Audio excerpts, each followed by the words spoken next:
অরিজিৎ সিং এর সঙ্গে দেখা করতে মুর্শিদাবাদে এলেন এড শিরান। জিয়াগঞ্জের রাস্তায় স্কুটি চালিয়ে ঘুরলেন দুজনে।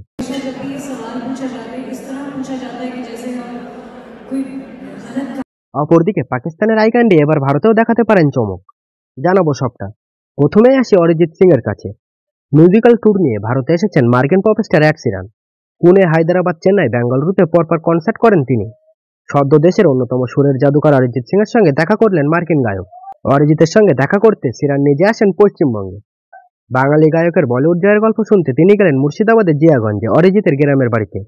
অরিজিতের সঙ্গে স্কুটিতে চেপে জিয়াগঞ্জের রাস্তায় ঘুরে বেড়ালেন শিরান, তাও আবার কোনো রকম নিরাপত্তারক্ষী ছাড়াই। দুইজনের স্কুটি চড়ে ঘুরে বেড়ানোর দৃশ্য রীতিমতো ভাইরাল হয়েছে সোশ্যাল মিডিয়ায়। অপরদিকে পাকিস্তানের অভিনেতা অভিনেত্রীদের কদরে দেশে নেহাত কম নাই। মাওরা হোসেন, মাহিরা খান কিংবা ফাওয়াদ খানের মতো অভিনেতাদের তুমুল ফ্যানবেস। এই তালিকা দীর্ঘায়িত হয়েছে। সম্প্রতি পাকিস্তানি এক নায়িকার নাম বারবার উঠে আসছে সোশ্যাল মিডিয়ায়। তিনি আর কেউ নাই, তিনি হানিয়া আমির। ভারতেও হানিয়ার ফ্যানবেস প্রচুর।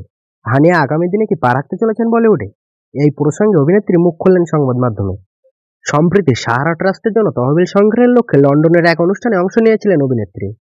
অনুষ্ঠান চলাকালীন যখন তাকে জিজ্ঞাসা করা হয় কারণ জোহর যদি তাকে কোনো ফিল্মের প্রস্তাব দেন তবে কি তিনি বলিউডে কাজ করার কথা বিবেচনা করবেন, উত্তরে হানিয়া বলেন, যখন এমন প্রস্তাব আসবে তখন নিশ্চয়ই তা নিয়ে ভাববো। শুধু লন্ডনেই নয়, ম্যানচেস্টার শহরে এক অনুষ্ঠানে হানিয়াকে জিজ্ঞাসা করা হয় যে তিনি কি কখনো বলিউড ছবি বা মিউজিক ভিডিওতে কাজ করবেন। উত্তরে অভিনেত্রী বলেন, যখনই এই প্রশ্ন আমাকে করা হয় তখন মনে হয় বলিউডে কাজ করা বোধহয় ভুল কিছু, কিন্তু এটা তো এক আর্ট এবং এতে আমার কোনো সমস্যা নেই। তাই যখনই আমি এমন কোনো সুযোগ পাই যা আমায় আনন্দ দেবে বা আমার মনে হয় যে এই কাজটি আমি ভালোভাবে করতে পারবো, তাহলে কেন করব না। হানিয়া আমির পাকিস্তানি শোবিজ ইন্ডাস্ট্রির একজন জনপ্রিয় নাম। 2016 সালে কমেডি ছবি জানানের মাধ্যমে অভিনয় জীবনে পা রাখেন হানিয়া। 2020 সালে টেলিভিশন শো ইশকিয়াতে তিনি ব্যাপক পরিচিতি লাভ করেন।